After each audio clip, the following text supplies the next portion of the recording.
So good day all of you. तो last lecture तक देखिएगा ट्रांजिस्टर ट्रांजिस्टर से रिलेटेड जो वर्किंग रहेगा या फिर ट्रांजिस्टर के जो कैरेक्टरिस्टिक्स रहेगा, ये मैंने लास्ट लेक्चर आपको पढ़ाया था, आपको पता होगा। Transistor is a three region device. Transistor के अंदर थ्री रीजन्स होते हैं, एमिटर, बेस और कलेक्टर, ऐसा हम कलेक्टिवली उसको कहते हैं। Emitter highly doped moderate area region रहेगा, base lightly doped thin region रहेगा, और collector large area and moderate doping region रहेगा। तो ऐसे ये रीजन्स रहते हैं ट्रांजिस्टर के। और ट्रांजिस्टर हम दो टाइप में क्लासिफाई करते हैं, पीएनपी एंड एनपीएन। पीएनपी के लिए सिंबल मतलब ई टू बी जाते वक्त एरो आपको नजर आएगा, एमिटर टू बेस, और एनपीएन में बेस टू एमिटर। जो एरो होता है ट्रांजिस्टर के सिंबल में, वो इंडिकेट करता है कि उसके अंदर जो करंट रहेगा वो कहां से कहां जाने वाला है। ओके, तो याद रखिएगा इससे अच्छे से। इसके बाद ये थ्री टर्मिनल डिवाइस है, मतलब मतलब आपको पता होगा पी और एन जंक्शन के बीच में जो बाउंड्री होता है उसको हम जंक्शन कहते हैं। तो यहाँ पर दो जंक्शन होते हैं, emitter base and collector base, और इनको फॉरवर्ड बायस और रिवर्स बायस जैसे हम करते हैं अकॉर्डिंगली, लाइक दैट ट्रांजिस्टर अलग अलग रीजन्स में वर्क करता है। आपको पता होगा अगर emitter base junction collector base junction को अगर हम फॉरवर्ड बायस करते हैं दोनों को भी, तो ट्रांजिस्टर सैचुरेशन रीजन में वर्क करता है। अगर दोनों भी रिवर्स बायस करते हैं तो ट्रांजिस्टर कट ऑफ रीजन में वर्क करता है। और एक फॉरवर्ड बायस और एक रिवर्स बायस होता है तो फिर ट्रांजिस्टर एक्टिव रीजन में वर्क करता है। और अगर रिवर्स बायस फॉरवर्ड बायस करते हैं ना, फोर्थ प्रोबेबिलिटी, तो वो पॉसिबल नहीं होता है, या फिर वो कर भी लेते हैं हम तो उससे कुछ एडवांटेज नहीं मिलता है हमें, कुछ उसका स्पेशल एप्लीकेशन नहीं होता है, उसको इनवर्स रीजन कहा जाता है। तो वो प्रोबेबिलिटी हम अवॉइड ही करते, कभी यूज नहीं करते हैं। ओके, तो यही ट्रांजिस्टर के तीन केसेस रहेंगे। फिर मैंने आपको ट्रांजिस्टर का वर्किंग बताया था, एनपीएन ट्रांजिस्टर का। ओके, और फिर हमने ये सब मतलब इस डेरिवेशन से भी समझा कि बीटा और अल्फा में क्या रिलेशन रहेगा। Alpha is equal to beta by one plus beta, और beta is equal to alpha divided by one minus alpha. तो याद रखिएगा इस ट्रांजिस्टर और रिलेटेड जो बीट है हमारा सेमीकंडक्टर, इसमें दो ही जगह पर न्यूमेरिकल आ सकते हैं। कल जो मैंने बेसिक पार्ट पढ़ाया था आपको, current density, mass action law, okay, number of holes निकालो, नंबर ऑफ इलेक्ट्रॉन्स निकालो, तो उसके ऊपर एक तरीके के न्यूमेरिकल्स आ सकते हैं इस टॉपिक पर। और दूसरा न्यूमेरिकल यही फॉर्मूले पर आ सकता है, अल्फा बीटा, या फिर कभी आपको आईसी का वैल्यू निकालने के लिए आएगा, IC is equal to beta I B रहेगा, याद रखिएगा। और IC is equal to I is equal to I B plus IC रहेगा। बस इतने छोटे छोटे दो तीन फॉर्मूलेज आपको याद रखने हैं, इसके ऊपर हम लेटर ऑन न्यूमेरिकल्स भी लेते हैं।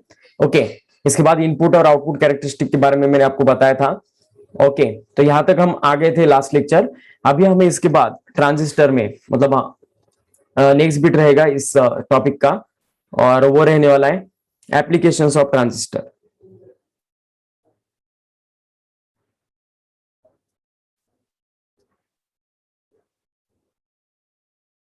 तो एप्लीकेशन ऑफ ट्रांजिस्टर में देखिएगा बच्चों, कुछ एप्लीकेशंस रहेंगे, और वो कैसे रहने वाले देखिएगा।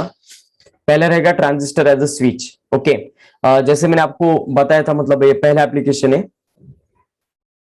ट्रांजिस्टर को अगर स्विच के तौर पर यूज करना है तो मैंने आपको पहले ही बोला था, ट्रांजिस्टर के थ्री रीजन ऑफ वर्किंग रहते हैं। जैसे पता होगा आपको, cut off region, saturation region और एक्टिव रीजन। तो ट्रांजिस्टर को सैचुरेशन और कट ऑफ रीजन में अगर हम वर्क करते हैं तो ट्रांजिस्टर स्विच की तरह एक्ट करता है। ओके, मतलब ट्रांजिस्टर पहला एप्लीकेशन रहेगा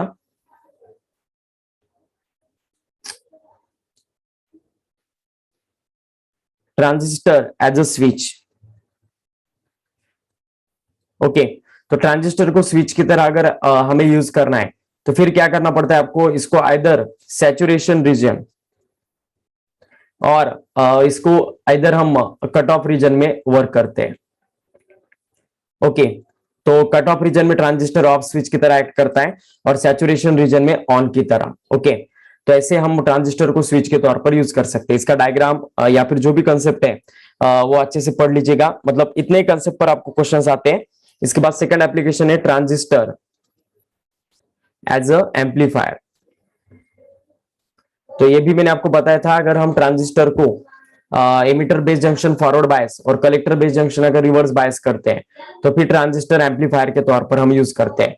और जो रीजन में ट्रांजिस्टर ऑपरेट होता है उसको एक्टिव रीजन कहा जाता है फॉर एम्पलीफिकेशन पर्पस। ओके, तो बस इतना याद रखना है, कौन सा रीजन कब फॉरवर्ड बायस कब रिवर्स बायस रहेगा, तो ऐसे ये आपको एप्लीकेशन पूछ जाएंगे। इसके बाद लास्ट एप्लीकेशन इसका, और वो रहेगा transistor as a oscillator. Okay, oscillator भी एक स्पेशल टाइप का सर्क्यूट है, याद रखिएगा, transistor as a oscillator.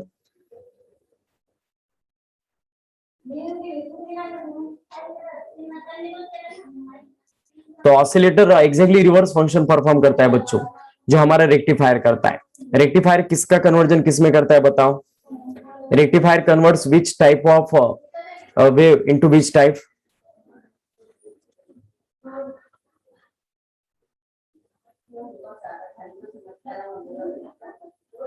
Tell me the answer of this question. Rectifier का फंक्शन क्या होता है बताओ? कल ही मैंने आपको बताया था।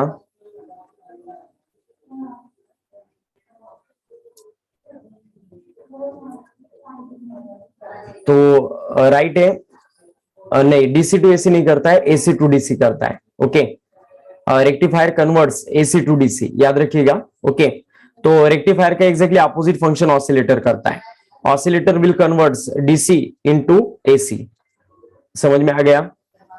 डीसी वेवफॉर्म को एसी वेवफॉर्म में ओके कन्वर्ट करने वाला डिवाइस जो रहेगा वो ऑसिलेटर रहेगा।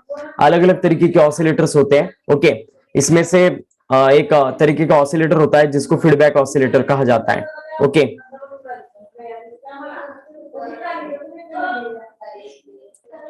तो फीडबैक ऑसिलेटर कैसा रहेगा आप देखिएगा। फीडबैक दिया जाता है इस ऑसिलेटर में, मतलब ये हमारा नॉर्मल एम्पलीफायर रहता है, और नॉर्मल एम्पलीफायर में हम क्या करते हैं बच्चों देखिएगा, ये हमारा इनपुट वेवफॉर्म रहेगा, और फिर इसको हम क्या करते हैं, कुछ फीडबैक एलिमेंट के साथ कनेक्ट करते हैं। यहाँ पर ऐसा एक बीटा फैक्टर यहाँ पर होता है जिसको फीडबैक एलिमेंट कहा जाता है, और फिर ये क्या कर देते हैं हम, ट्रांजिस्टर के इनपुट और आउटपुट के बीच में ऐसा कलेक्ट कर देते हैं। ओके, ऐसा ये रहेगा। तो ये जो मतलब एम्पलीफायर रहेगा इसको फीडबैक एम्पलीफायर कहा जाता है। सॉरी, ऑसिलेटर बोला था मैंने, ये फीडबैक एम्पलीफायर है। फीडबैक एम्पलीफायर में फीडबैक एलिमेंट यूज किया जाता है। फीडबैक अब आइदर पॉजिटिव भी हो सकता है और निगेटिव भी हो सकता है। पॉजिटिव फीडबैक मतलब जिसका फेज डिफरेंस 0 होता है उसको पॉजिटिव फीडबैक कहा जाता है। तो पॉजिटिव फीडबैक एम्पलीफायर अगर रहा तो उसका जो current gain sorry voltage gain रहेगा वो आएगा A divided by 1 minus A into beta रहेगा। ओके, अब ये बीटा मतलब फीडबैक एलिमेंट है, मैंने आपको पहले ही बोला है। ए मतलब without feedback transistor as a amplifier का जो गेन होगा उसको ए से इंडिकेट किया जाता है। गेन मतलब output voltage to input voltage का रेशियो रहेगा, हमेशा याद रखिएगा। आउटपुट टू इनपुट वोल्टेज का रेशियो मतलब गेन रहता है, और फीडबैक एम्पलीफायर का गेन कुछ ऐसा आता है। ये किसके लिए रहेगा बच्चों?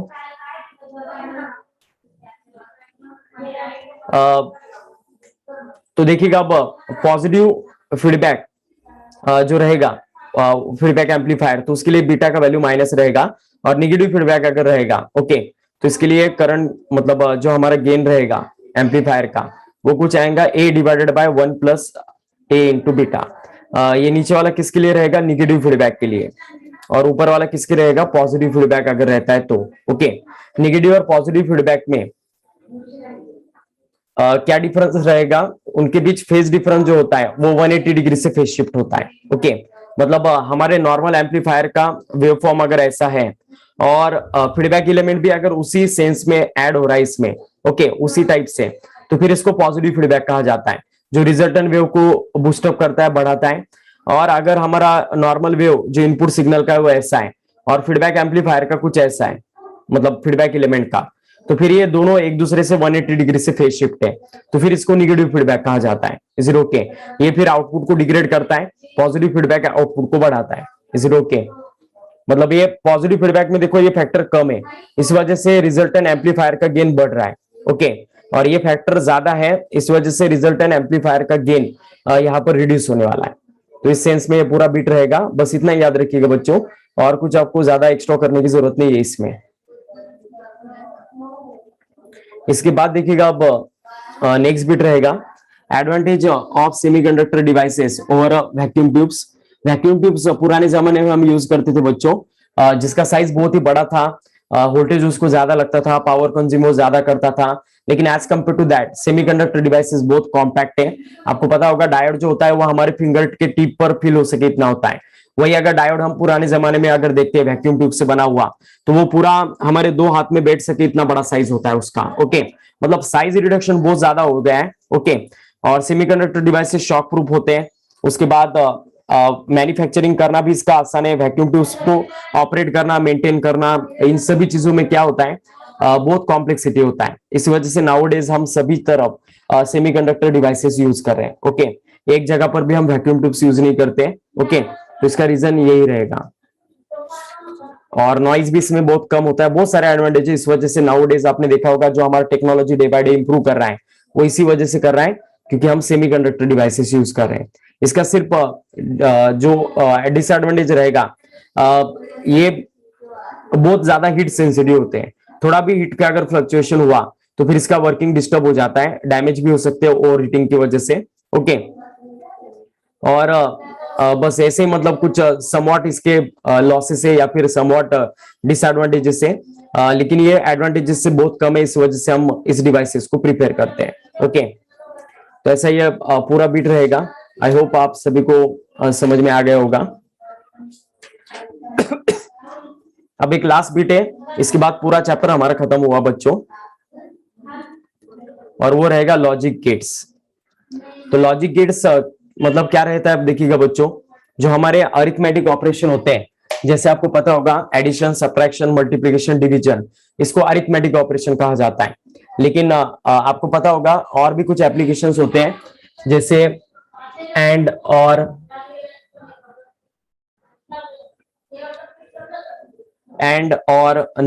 Nor operation. ओके, तो इनको लॉजिकल ऑपरेशंस कहा जाता है। लॉजिकल ऑपरेशन करने वाले सर्किट को लॉजिक गेट्स कहा जाता है। और इस लॉजिक गेट्स में ना बच्चों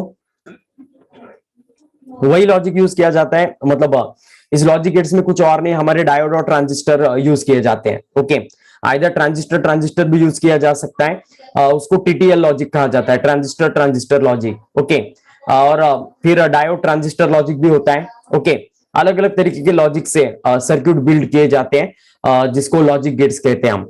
ये logic gates logical operation perform करते हैं, and or not. Okay, these are called as logic operation.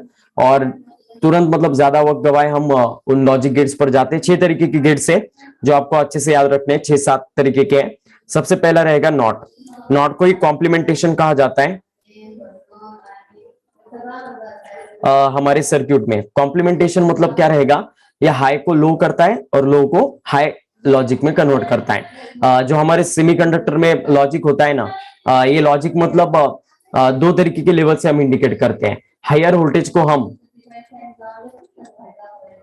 High voltage अगर रहता है तो उसको हम +1 कंसीडर करते हैं, और लो वोल्टेज रहेगा तो उसको हम माइनस मतलब 0 कंसीडर करते हैं, लो वोल्टेज को। ओके, मतलब 1 और 0 ऐसा लॉजिक होता है जो बाइनरी लैंग्वेज पर ऑपरेट होता है ये सब। हाई वोल्टेज मतलब कितना होता है, आप देखिएगा 3.6 वोल्ट से 5 वोल्ट के बीच में अगर किसी टर्मिनल में करंट है तो उसको हम बोलते हैं कि उसके अंदर +1 है, मतलब हाई लॉजिक है। ओके, हाई वोल्टेज को हाई लॉजिक कहा जाता है। और 1.4 वोल्ट से 0 वोल्ट के बीच में अगर वोल्टेज है तो फिर इसको 0 कंसिडर किया जाता है वोल्टेज में। ओके, और फिर ये हो गया पॉजिटिव लॉजिक। ओके, नॉर्मल जो हमारा लॉजिक है वो कुछ ऐसा होता है, लेकिन निगेटिव लॉजिक भी होता है कभी कभी। मतलब हायर वोल्टेज को कभी 0 कंसिडर किया जाता है, और लोअर वोल्टेज को अगर हम 1 कंसिडर करते हैं तो उसको निगेटिव लॉजिक कहा जाता है, याद रखिएगा। ओके, हायर ऑर्डर में ऐसे भी क्वेश्चंस आ सकते हैं। फिलहाल हम बेसिक पार्ट डिस्कस करते हैं। नॉट एक ऐसा सर्किट होता है कि जो हाई लॉजिक लेवल को लो में कन्वर्ट करता है और लो लॉजिक लेवल को हाई में। मतलब इसको 1 देते हैं हम तो ये 0 में कन्वर्ट हो जाता है, और 0 देते हैं तो 1 में। ओके, तो ऐसा जो सर्किट रहेगा डिजिटल सर्किट, उसको हम कहते हैं नॉट गेट, या फिर कॉम्प्लीमेंटेशन हम उसको कहते हैं। Is it okay? तो नॉट गेट का यही ट्रुथ टेबल है। ट्रुथ टेबल मतलब प्रोबेबल इनपुट का प्रोबेबल आउटपुट जो रहेगा उसको हम ट्रुथ टेबल कहते हैं। ओके, तो ए मतलब ये इनपुट है, it can take only 2 values, either 1 या फिर 0। ओके, और फिर इसका जो आउटपुट रहेगा वो हम ऐसे, इसका मैथमेटिकल इक्वेशन हम ऐसे रिप्रेजेंट करते हैं। ए मतलब नॉर्मल इनपुट है और ए बार मतलब उसका कॉम्प्लीमेंटेशन है। कॉम्प्लीमेंटेशन ऑपरेशन को हम बार से इंडिकेट करते हैं उस सिंबल के ऊपर। तो फिर ये 1 को 0 करेगा, 0 को 1 करेगा। ओके, तो इतना ही नॉट गेट के बारे में रहेगा। उसका सिंबल भी याद रखिएगा बच्चों। ओके, सॉरी, यहाँ पर एक बबल रहेगा, ये डायोड का सिंबल निकाला मैंने। सामने ट्रायंगल और उसके सामने क्या रहेगा, बबल रहेगा, तो इसको नॉट गेट कहा जाता है बच्चों। Okay, not gate is the circuit, logical circuit which convert high logic level into low and low into high. बस इतना ही इसका बीट रहेगा। इसके बाद नेक्स्ट है बच्चों, जस्ट 1 मिनट। 3 तरीके के बेसिक गेट्स है बच्चों जो पहले हमें स्टडी करने, उसके बाद फिर हम यूनिवर्सल गेट्स की ओर जाने वाले हैं। Just 2 minutes.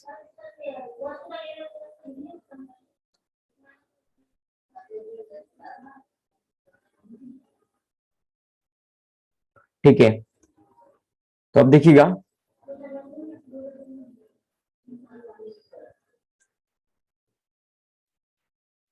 तो दूसरा बेसिक गेट रहेगा हमारा जिसको और गेट कहा जाता है। और ऑपरेशन को हम प्लस से इंडिकेट करते हैं, प्लस सिंबल से। प्लस मतलब ये एडिशन नहीं है, ये लॉजिकल और ऑपरेशन है। ओके, तो इसके 2 इनपुट होते हैं बच्चों। ओके, अगर 2 इनपुट रहे तो उसके प्रोबेबल इनपुट कितने रहेंगे, देखिएगा। प्रोबेबल इनपुट्स अगर आपको निकालना है या फिर नंबर ऑफ इनपुट आपको अगर निकालने हैं, तो फिर इसका फॉर्मूला रहता है 2n। n मतलब नंबर ऑफ इनपुट रहेगा। ओके, सॉरी, प्रोबेबल इनपुट अगर आपको निकालना है तो कितने हम इनपुट दे रहे हैं उसके ऊपर डिपेंडेंट रहेगा। जैसे पिछली बार एक ही यहाँ पर इनपुट था ए, तो फिर वो आइदर 1 हो सकता है या फिर 0 हो सकता है। तो 2 प्रोबेबिलिटीज इसके ऑकर हो गए कॉम्बिनेशन ऑफ इनपुट के। ओके, नंबर ऑफ इनपुट की जगह हम यहाँ पर कॉम्बिनेशन ऑफ इनपुट लिखते हैं। ओके, अलग अलग कॉम्बिनेशन ऑफ इनपुट कितने बनेंगे, इसको निकालना है तो ये 2n फॉर्मूला रहेगा। n की जगह आपको नंबर ऑफ इनपुट का वैल्यू पुट करना है। जैसे पिछली बार इनपुट एक ही था ए, तो इस वजह से 2:1 कितने प्रोबेबिलिटीज ऑकर हो गए थे, 2। तो अब यहाँ पर इनपुट कितने बच्चों, मतलब कॉम्बिनेशन ऑफ इनपुट कितने आएंगे फिर 2:2 दैट इज 4। तो ऐसा भी क्वेश्चन बच्चों आपको आ सकता है। ओके, तो 2 इनपुट से इसका क्या प्रोबेबिलिटी रहेगा ट्रूथ टेबल का, 0 0 1 0 1 0 1 1। एक मिनट रुको, 0 0 0 1 मतलब लो टू हाई जाते हैं हम।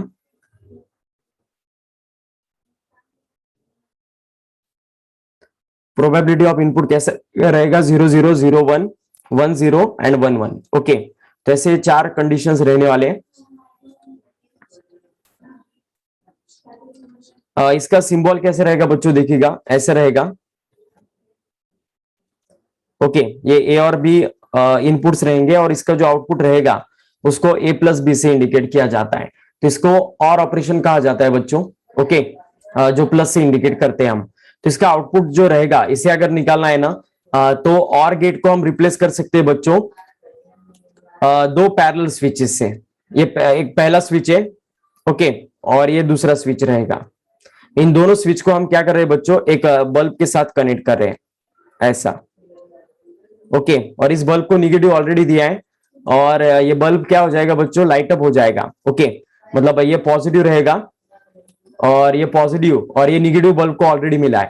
तो बल्ब को जैसे पॉजिटिव मिलेगा कहीं से भी, ये ए स्विच है, ये ए स्विच ओपन है तो उसको 0 कंसीडर करना और क्लोज है तो 1, बी का भी वैसे ही। तो इस कंडीशन में देखो दोनों भी ओपन है, तो क्या बल्ब जलने वाला है क्या, नहीं। इस वजह से मतलब 0 0 कंडीशन ऑफ इनपुट अगर रहता है तो और गेट का आउटपुट क्या रहेगा, 0 ही रहने वाला है। ओके, अब 0 और 1 रहता है, मतलब बी को अभी हमें ऑन करना है। तो बी को जैसे ऑन करेंगे हम, वैसे पॉजिटिव इस बल्ब को मिलने वाला है और बल्ब यहाँ पर लाइट अप होने वाला है। तो इस वजह से आउटपुट क्या मिलेंगे आपको, 1। ओके, तीसरे कंडीशन में आप देखिएगा बच्चों 1 0 है, मतलब अब बी को ओपन रखना है आपको और ए को क्लोज करना है, तो फिर भी आउटपुट हमें मिलने वाला है 1। और लास्ट कंडीशन में दोनों भी ऑन करने, तो आउटपुट मिलने ही वाला है। ओके, चाहे एक स्विच ऑन हो या फिर सभी हो, आउटपुट तो मिलेगा ही आपको, क्योंकि इस कंडीशन में और ऑपरेशन को हम पैरेलल स्विचेस से रिप्लेस कर सकते हैं। ओके, याद रखिएगा ये। तो और ऑपरेशन का इतना ही रहेगा। इसका लॉजिकल स्टेटमेंट क्या रहेगा बच्चों, देखिएगा, ये भी आपको पूछा जा सकता है, या फिर एमसीक्यू में आपको इस ट्रूथ टेबल का कोई भी एक केस दिया जाता है जो आपको डिफाइन करने के लिए आ सकता है। तो इसको हम कैसे डिफाइन कर सकते हैं, output of OR gate is low only when all the inputs are low, otherwise is output is high. Okay, तो ऐसा ये इसका लॉजिकल स्टेटमेंट रहेगा। अब और ऑपरेशन के बाद नेक्स्ट बेसिक गेट है एंड। तो एंड ऑपरेशन कैसे रहता है बच्चों, देखो इसका ये सिंबल रहेगा, ठीक है, ये ए और ये बी रहेगा और इसका आउटपुट आएगा y is equal to A dot B. तो डॉट से रिप्रेजेंट किया जाता है एंड ऑपरेशन। ओके, और इसका भी ट्रूथ टेबल में दो इनपुट्स रहेंगे ए बी 0001 1011। ओके, तो आप देखिएगा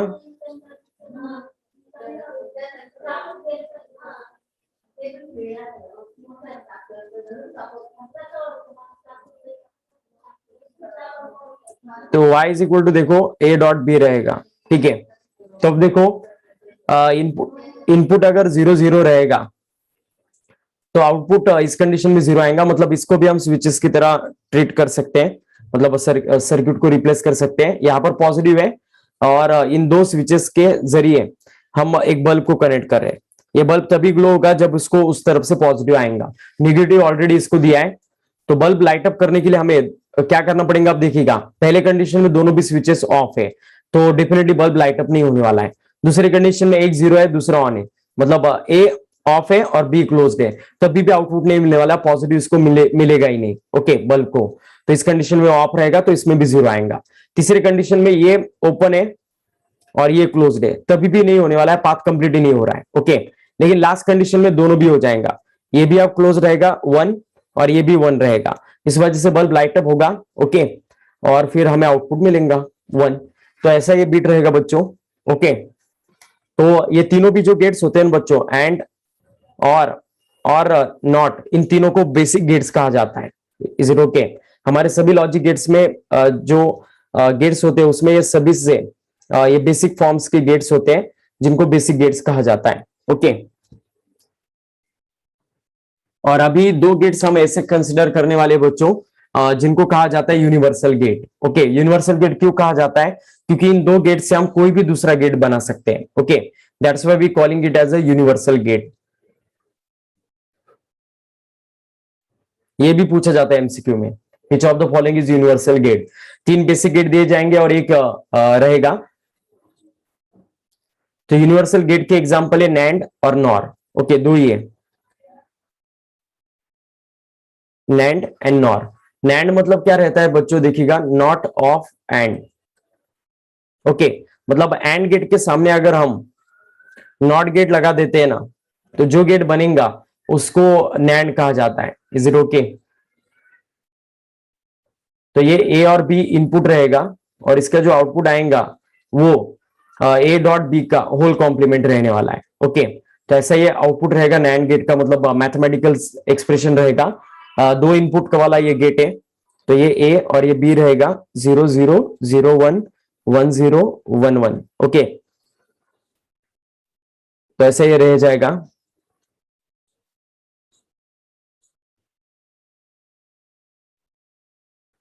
और y is equal to A dot B का होल कॉम्प्लीमेंट आने वाला है। ओके, तो अब देखिएगा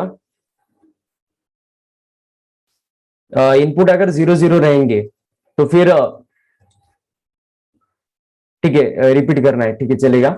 मतलब देखिएगा बच्चों, अभी जो गेट बताए थे मैंने, नैंड एंड नॉट एंड और, ये तीनों बेसिक गेट्स होते हैं। ओके, और ये जो दो गेट पढ़ा रहा हूं मैं आपको, नैंड, नैंड को कहा जाता है नॉट ऑफ एंड, मतलब वर्ड टू वर्ड मीनिंग उसका ऐसा होता है, मतलब एंड गेट के सामने हमें क्या करना है, नॉट गेट को कनेक्ट करना है। ओके, और आपको पता है नॉट गेट अगर कनेक्ट करते हो तो वो इनपुट को कॉम्प्लीमेंट कर देता है। तो जो आउटपुट होता है नॉर्मली हमारे एंड गेट का, वो ए डॉट बी होता है, लेकिन उसके आगे नॉट गेट लगाने से वो क्या कर देगा, उसका कॉम्प्लीमेंट। तो ए डॉट बी का होल कॉम्प्लीमेंट यहाँ पर हमें मिलने वाला है। तो इसको नैंड ऑपरेशन, मतलब ये नैंड गेट का मैथमेटिकल एक्सप्रेशन रहेगा। अब देखिएगा ये जस्ट हमारे एंड गेट का उल्टा होता है। एंड गेट का आउटपुट जहां पर 0 है वहां पर ये 1 रहेगा। देखो एंड गेट आपको नजर आ रहा है 0 0 0 1। ओके, तो इसका प्रोबेबिलिटी क्या आने वाला है बच्चों, जहां पर एंड गेट 0 है वहां पर उसको 1 कर देना, क्योंकि ये कॉम्प्लीमेंट है, और फाइनली ये 0 आएगा ऐसा। Is it okay? तो ये बन गया नैंड गेट का ट्रूथ टेबल। ओके, ये नॉर का नहीं है, नॉर गेट हम बाद में देखने वाले, जस्ट मैंने आपको बताया यूनिवर्सल गेट के एग्जांपल, ये नैंड का ऑपरेशन है। Is it okay? ये नैंड गेट का सिंबल, ये नैंड गेट का मैथमेटिकल एक्सप्रेशन, ये ट्रूथ टेबल, बस इतना ही आपको याद रखना है बच्चों। Is it okay? इसके बाद देखिएगा दूसरा रहेगा यूनिवर्सल गेट का एग्जांपल नॉर। नॉर मतलब क्या रहेगा? नॉट ऑफ और, मतलब अभी हमें और गेट के सामने क्या कर देना है बच्चों? नॉट गेट लगाना है ऐसा। ओके, तो फिर ये जो गेट बन जाएगा इसको क्या कहा जाता है? ये ए रहेगा, ये बी रहेगा, तो ये y इज इक्वल टू क्या आएगा? a प्लस बी का होल कॉम्प्लीमेंट आएगा। ओके, ये इसका मैथमेटिकल एक्सप्रेशन रहेगा। इसके बाद देखिएगा ए बी ये इनपुट रहेंगे और इसका output A dot A plus B का होल कॉम्प्लीमेंट रहेगा। तो इसका भी वैसे ये 0 0 0 1 1 0 और 1 1। और गेट अगर होता तो इसका आउटपुट क्या आता? 0 1 1 1, तो इसका आउटपुट क्या आने वाला है? 1 0 0 0। Is it okay? ऐसा ही बीट रहेगा बच्चों।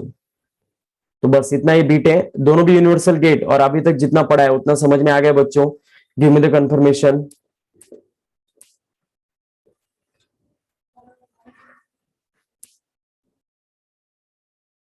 ठीक है, ओके। तो अभी देखिएगा बच्चों ये जो नैंड और नॉर गेट, इसके बाद और भी दो एडवांस सर्क्यूट्स होते हैं, एडवांस गेट्स होते हैं जिसके ऊपर भी आपको पूछा जा सकता है एग्जाम में। ओके, और वो रहेंगे एक्स और एंड एक्स नॉर।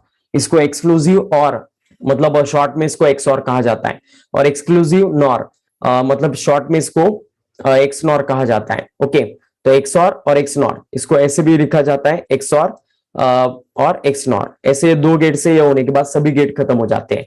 तो पहले हम एक्स और के बारे में देखेंगे, एक्स नॉर के बारे में बाद में देखेंगे। ओके, तो एक्स और मतलब क्या रहेगा? अब देखिएगा बच्चों, उसका सिंबल कुछ ऐसा रहेगा, याद रखना अच्छे से। ये ए और बी है, और एक्स और ऑपरेशन को हम प्लस और सर्कल से रिप्रेजेंट करते हैं, प्लस और सर्कल से। Is it okay? तो ये y is equal to A plus मतलब A XOR with B, इसको ऐसे रीड किया जाता है, याद रखिएगा। ओके, और ये कौन सा मैथमेटिकल ऑपरेशन इंडिकेट करता है? A complement dot B plus B into A complement. Okay, ऐसा अगर रहता है मतलब A complement into B plus A dot B complement, ऐसा ये सर्क्यूट का अगर एक्सप्रेशन रहता है तो फिर उसको एक्स और ऑपरेशन कहा जाता है। और इसमें क्या रहेगा? अब देखिएगा बच्चों, अच्छे से याद रखना है, इसमें बहुत कंफ्यूजन होता है। 0 0 0 1 1 0 1 1, ये भी दो इनपुट वाला गेट है, तो 4 प्रोबेबिलिटीज आएंगे। और इसका आउटपुट कैसे आता है और कब कैसे रहेगा? देखिएगा, आउटपुट ऑफ एक्स और gate is high only when input combination is different. If same combination of input is present, then output is low. Okay, same मतलब 0 0 है तो same है तो आउटपुट लो आएगा, 1 1 मतलब सेम है तो आउटपुट लो आएगा। लेकिन जैसे इनपुट कॉम्बिनेशन डिफरेंट हुआ 0 1 1 0, तो आउटपुट क्या आने वाला है? इसका 1 1 आने वाला। Is it okay? ऐसा ही बीट रहेगा बच्चों। ओके, तो इसको एक्स और गेट कहा जाता है। Is it okay?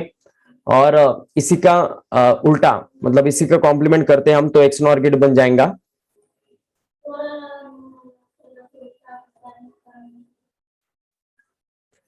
तो जस्ट 1 मिनट, अब लास्ट गेट है। सभी के ट्रूथ टेबल अच्छे से याद रखिएगा बच्चों।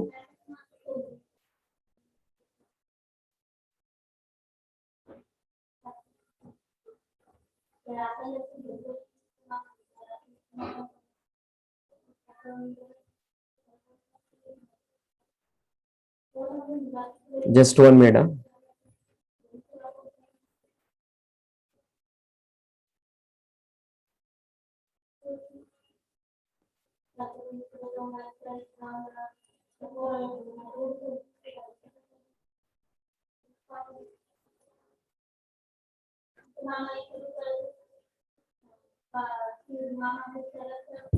एक्स नॉट देखिएगा अब,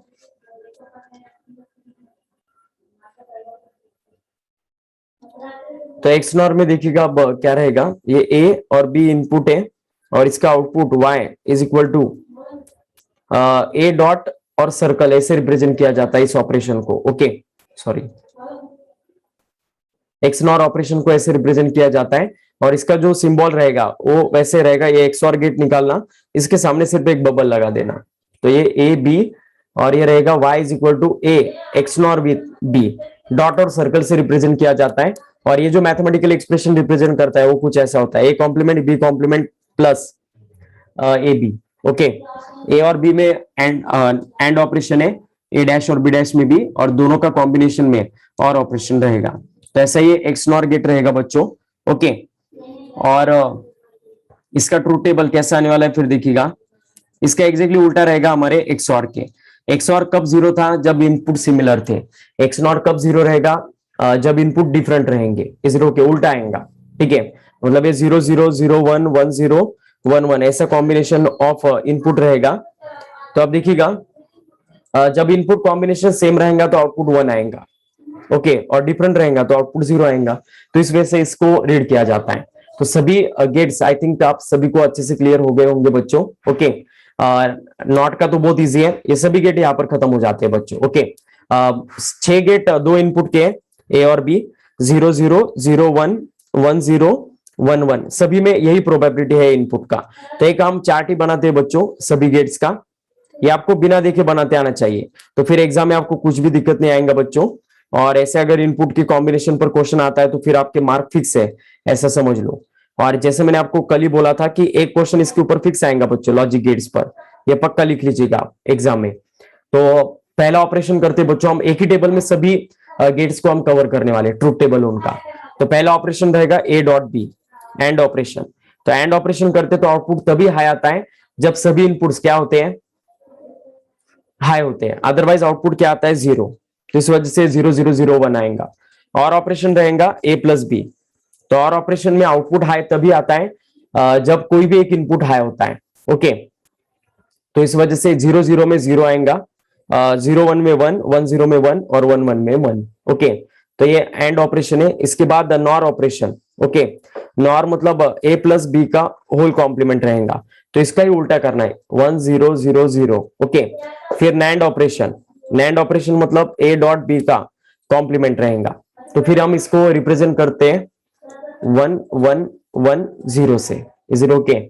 और फिर एक्सऑर और एक्सनॉर है। एक्सऑर मतलब ए एक्सऑर विद बी, तो सेम इनपुट रहेंगे तो आउटपुट 0 आएगा, और डिफरेंट रहेंगे तो 1 आएगा।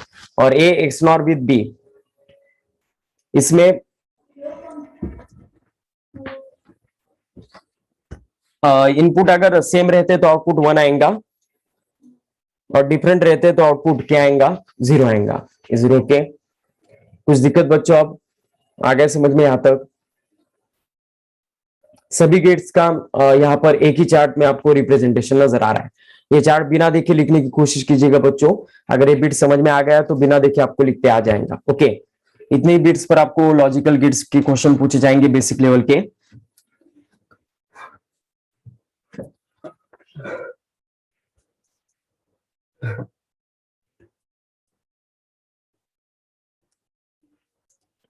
अब इसमें एक अलजेब्रा होता है बच्चों इस लॉजिक गेट्स के, इसमें इसको बुलियन अलजेब्रा कहा जाता है। साइंटिस्ट बुलियन ने ये बताया हुआ अलजेब्रा है। ये आपको मैथमेटिक्स के भी टॉपिक्स में होता है, जिनका मैथमेटिक्स है उनको पता होगा इसके बारे में। तो इसके कुछ ट्रिग्नोमेट्री मतलब आइडेंटिटीज होते हैं, बुलियन एक्सप्रेशंस होते हैं। बुलियन अलजेब्रा क्या कहता है हमें? एंड हो या फिर और ऑपरेशन हो, वो कम्यूटेटिव होता है, तो इसको कम्यूटेटिव लॉ कहा जाता है। कम्यूटेटिव लॉ क्या कहता है? ए और विथ बी करते हैं हम, और बी और विथ ए करते हैं तो आंसर सेम आने वाला है। वैसे ही ए एंड विथ बी करते हैं और बी एंड विथ ए करते हैं तो आंसर सेम आने वाला है, इसको कम्यूटेटिव लॉ कहा जाता है। दूसरा लॉ है एसोसिएटिव लॉ। तो एसोसिएटिव लॉ क्या कहता है बच्चों? देखिएगा, ए और बी प्लस सी रहा, ओके, या फिर ए प्लस बी करो आप और उसमें सी को और करो, ओके, उसके बाद ब्रैकेट को, तो आंसर सेम आने वाला है, इसको एसोसिएटिव लॉ कहा जाता है। Next distributive law.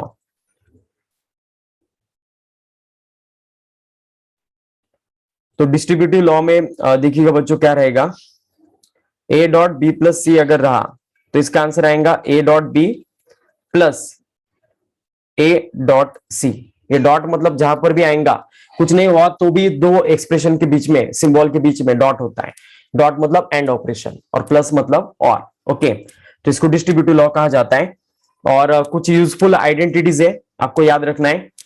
ए प्लस जीरो, ओके, इसका आंसर क्या आएगा? अब देखिएगा, जीरो मतलब लॉजिक लेवल जीरो है और ये और ऑपरेशन के साथ है। तो अब देखिएगा, फिर इमेजिन करना बच्चों दिमाग में कि अगर ए का वैल्यू हो कर क्या हो सकता है, एक तो वन या फिर जीरो, ओके, क्योंकि ये बुलियन एक्सप्रेशन के साथ हम डील कर रहे हैं। तो आइदर ए का वैल्यू वन हो सकता है या फिर जीरो। तो सोच कर देखना, अगर ए का वैल्यू में वन लेता हूं तो वन और विथ जीरो क्या आएगा आंसर? वन आने वाला है। और ऑपरेशन में एक भी अगर वन रहता है तो आंसर वन आता है, इज इट ओके? और ए का वैल्यू अगर मैं जीरो लेता हूं तो जीरो प्लस जीरो, जीरो और विथ जीरो, आंसर जीरो आएगा। मतलब जो आप ए का वैल्यू ले रहे हो ना बच्चों, वही आंसर आपको मिल रहा है। इस वजह से इस ए प्लस जीरो का आंसर क्या आएगा? ए ही आने वाला है, ओके। तो ऐसे ये पहला आइडेंटिटी रहेगा। और ए प्लस वन अगर हम करते हैं तो ए का वैल्यू जीरो रहो या फिर वन रहो, आंसर तो वन ही आने वाला है, क्योंकि और ऑपरेशन है। तो इस वजह से ऑलवेज ट्रू स्टेटमेंट रहेगा, ए प्लस वन, इसका आंसर हमेशा वन आएगा। इसके बाद नेक्स्ट देखिएगा, ए प्लस ए।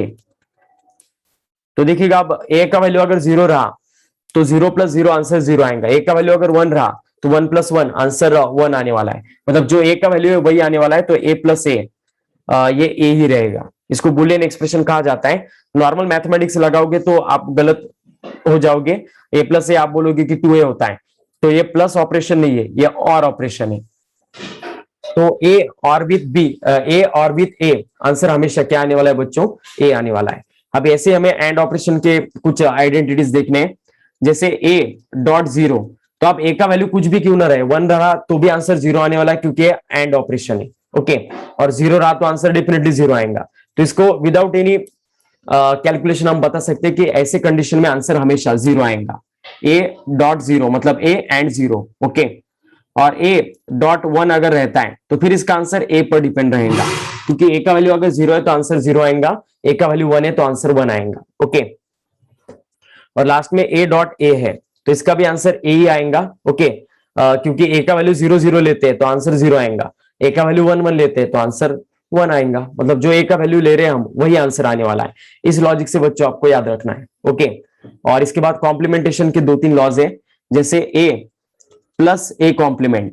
मतलब देखो, अब ए का वैल्यू में जीरो लेता हूं तो ए कॉम्प्लीमेंट वन होने वाला है, तो जीरो प्लस वन आंसर हमेशा वन आने वाला है इसका। और अगर मैं ए का वैल्यू वन लेता हूं तो ए कॉम्प्लीमेंट का वैल्यू जीरो होने वाला है, तो जीरो और विथ वन, इसका भी आंसर वन ही आने वाला है। तो इसका आंसर हमेशा वन ही आएगा बच्चों।